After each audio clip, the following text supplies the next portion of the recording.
Bon travail, Marc-Antonio. Je sors, j'ai une course à faire.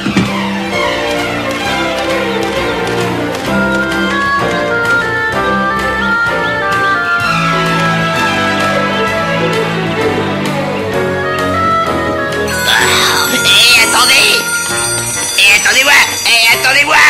J'arrive, signorina.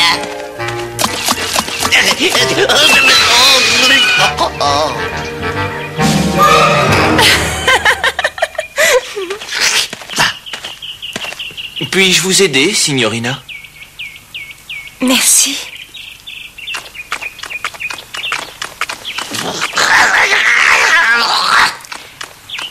Merci, signor.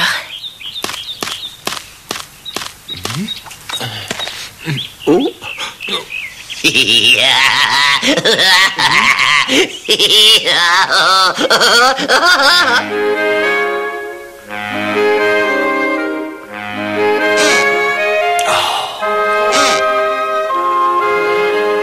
Des mers, des cratères, des montagnes.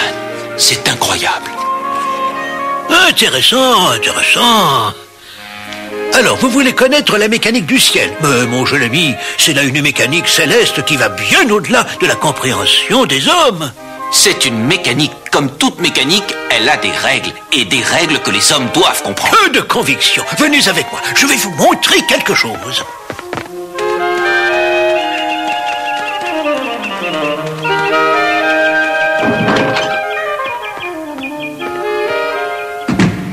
Voici la mécanique céleste, conçue par un grand artisan, Santucci, et d'après la théorie de Ptolémée. C'est bien compliqué tout ça. Ce serait bien plus simple si toutes les planètes, Terre comprise, tournaient autour du Soleil. Oh, chut, taisez-vous malheureux, c'est sacrilège ce que vous dites là. Et pourquoi? La Bible dit que Josué a arrêté le Soleil. S'il l'a arrêté, c'est que le Soleil tournait autour de la Terre. N'oubliez pas, mon jeune ami, que voilà 10 ans à peine, Giordano Bruno, qui prétendait que la Terre tournait, a été déféré au tribunal de l'Inquisition, puis brûlé pour hérésie. C'était pourtant mon ami. Le cardinal Bellarmine aussi était mon ami, et c'était le grand inquisiteur. Il y a pourtant un homme, un Polonais, Copernic, il disait comme vous, que c'était la Terre qui tournait autour du Soleil. S'il disait vrai, je le prouverai. Grande nouvelle, maître. Le Doge de Venise vous invite à lui présenter votre télescope. Oui, maître, le Doge lui-même. C'est bien, nous irons.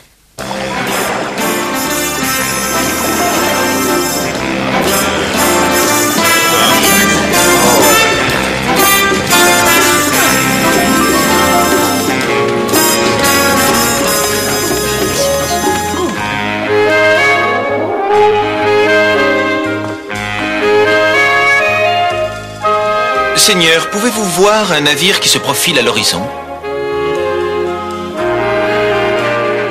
Eh bien maintenant, regardez dans ma longue vue.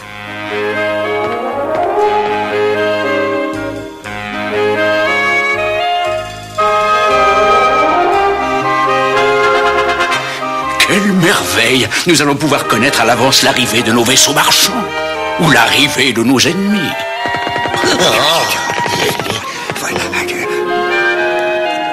Cette lunette ne fait qu'agrandir à nos yeux des images éloignées. Voyons la Lune. Ne regardez pas! Altesse Sérénissime, vous allez être trompé. En réalité, la Lune est un astre sphérique. Elle nous semble avoir une forme de croissant parce qu'une de ses parties, non exposée au Soleil, se trouve à l'ombre. Baliverne, tout ça! C'est une superbe invention, maître Galilée, et votre travail mérite récompense. Je vous appointe à vie à l'université de Padoue avec un salaire de 1000 florins par mois.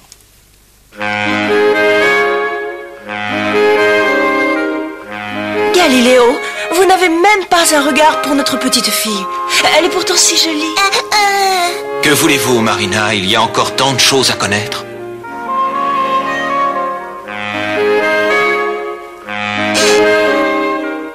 Jupiter, l'astre rouge, et il y a 2 petites lunes. Si les autres pouvaient voir ça.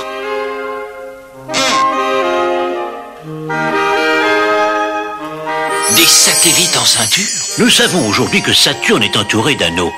Mais Galilée, avec sa longue vue primitive, ne pouvait pas le voir.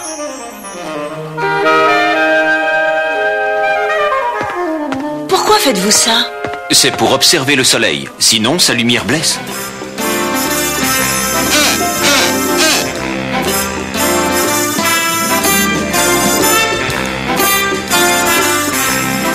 Voyez, ces taches ne sont pas à la même place qu'il y a quelques jours. Donc, nous tournons autour du soleil. Copernic avait raison. Et ce que nous enseignons à l'université est faux. Faites attention, Galiléo. Ce que vous dites est contraire à l'enseignement de l'Église. Non, Marina. Non, je suis bon chrétien. Personne n'en doute. Mais la vérité est vérité. Et je me dois de publier le résultat de mes observations. Donc, d'après mes observations, le soleil ne tourne pas autour de la Terre. Au contraire. C'est la Terre qui tourne autour du Soleil. Et Vénus, Saturne et les autres en font de même. Toutes ces planètes sont obscures et ne brillent que quand elles sont illuminées par le Soleil. Et c'est de cette façon que sur Terre, il fait nuit ou jour, selon la face exposée au Soleil. Mais alors, maître, ce que dit la Bible est faux? La Bible emploie volontairement un langage simple à l'usage des êtres simples. La science, elle, se doit d'employer un langage approprié pour faire évoluer le savoir des hommes. Ce n'est pas pour cela qu'elle contredit les Saintes Écritures.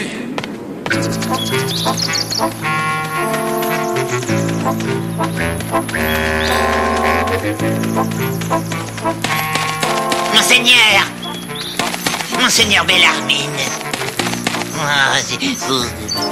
Vous qui avez instruit le procès de l'hérétique Giordano Bruno. Voilà, je me dois de vous dire, j'ai entendu Galilée enseigner que la Terre tourne autour du Soleil. C'est une doctrine dangereuse. Je connais Galilée. C'est un bon chrétien, Fra Lorini. Il ne faut pas s'inquiéter de ses idées sur l'astronomie. Elles ne sont pas dirigées contre l'Église.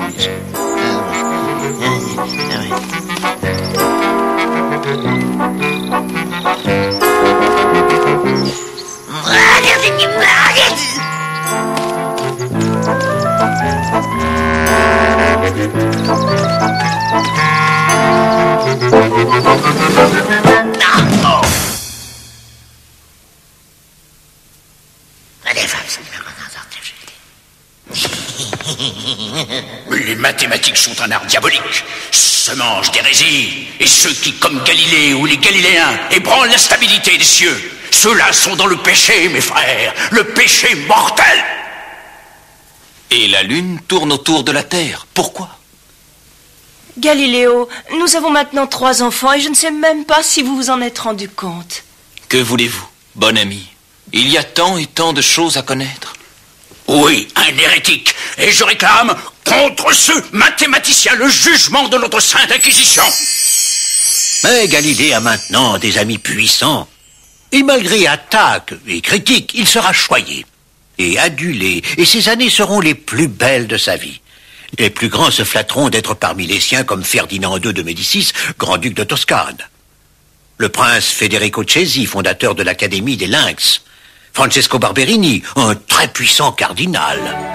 1624, il va rendre visite à Rome à Maffeo Barberini, devenu le pape Urbain VIII. Il sera reçu avec chaleur, avec amitié et aussi avec faste.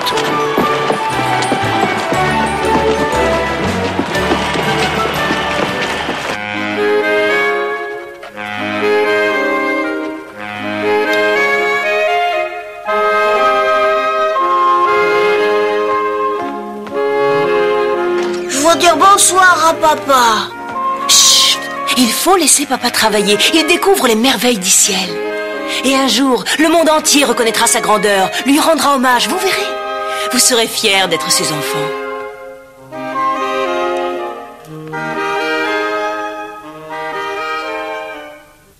C'est un hérétique, Saint-Père. Et tous ses écrits le prouvent. Il mérite 1000 fois le bûcher. Oui, le bûcher.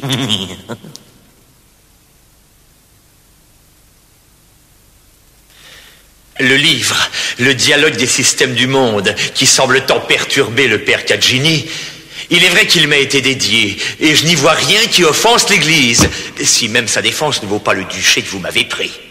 Mais vous-même, vénérable Saint-Père, ne lui avez-vous pas donné l'autorisation de l'écrire, cette œuvre? Oui, il est vrai. Je n'arrive pas à croire à la malignité de Galilée, quoique je m'interroge. Quoi donc voulait-il désigner par le personnage stupide de Simplicio? Votre sainteté, le cardinal Bellarmine, que notre Seigneur le garde près de lui, bien sûr, a interdit à Galilée de propager les théories de Copernic. Et Galilée s'y est engagé, par écrit. Tenez, nous avons là cette pièce. C'est un faux! Regarde! Le vénéré chef de l'ordre des Jésuites, le cardinal Gaspard Borgia, ambassadeur du royaume d'Espagne, demande audience à votre sainteté. Vous nous décevez, Saint-Père. Vous négligez les conseils de la Compagnie de Jésus qui ne pense qu'à votre bien et à celui de la foi, à celui du culte de notre Seigneur. Votre complaisance est grande à l'égard des protestants de France, de Bavière, de Suède, et ce, contre les intérêts du noble royaume d'Espagne que je représente, et de sa vénérable Église. Prenez garde, Saint-Père, que notre puissant pays n'en prenne ombrage en maintenant cet hérétique, ce Galilée que vous protégez. Votre diatribe estimé, cardinal Borgia, vient après son heure. Je pense, comme vous, que Galilée a outrepassé la liberté que nous lui avions accordée. Oui, monsieur le Grand-Duc, je venais de décider qu'il convient de déférer Galilée devant la Sainte Inquisition.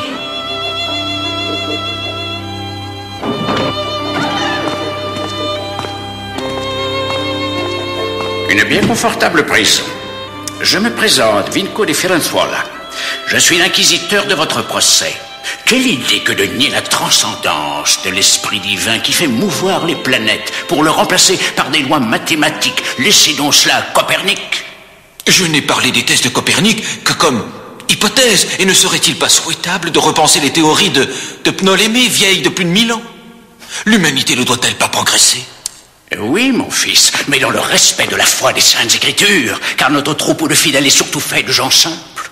Laissez donc à leur place le ciel, le soleil, la terre. Je suis un savant, mon père, et je ne fais que dire ce que je vois, ce que j'expérimente. Où sont les preuves de tout cela, cher Galilée? Vous dites que la Terre tourne sur elle-même en 24 heures? Ne le sentirions-nous pas, s'il en était ainsi? Vous dites que seuls les marées réagissent à cette formidable accélération? Mais les maisons s'écrouleraient, la vie sur Terre serait impossible. Cette accélération est permanente, progressive. Quand nous roulons en carrosse 100 fois moins vite, nous sentons son accélération, ses coups de frein. Et ici, rien. Alors cessez ce jeu, votre passion de convaincre vous égare. Pendant des années, j'ai observé, médité, expérimenté, et vous voulez me contredire, sans autre preuve que votre croyance? Votre arrogance est sans limite, Galilée. Vous voulez manipuler le ciel à votre guise? Condamnez votre ouvrage. Ou c'est vous qui serez condamné? Vous avez de la chance d'avoir des amis qui voudraient vous éviter la torture, le bûcher. Abjurez, Galilée, et nous vous éviterons la torture. Sinon... Oui, il faut abjurer. Dieu m'a ordonné de ne plus croire que la Terre tourne autour du Soleil. Alors, je ne le crois plus. Oui, j'abjure. Et pourtant, elle tourne.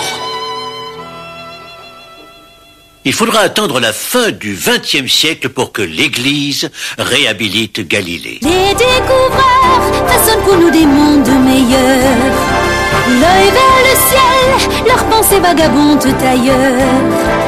Tourne-manège des étoiles, des planètes, des comètes. Voici que l'homme décolle, il va quitter le sol. Mes paroles, c'est qu'il s'envole. Demain, ils nous mèneront vers d'autres firmaments. Car pour l'homme, n'en est qu'au début de son roman.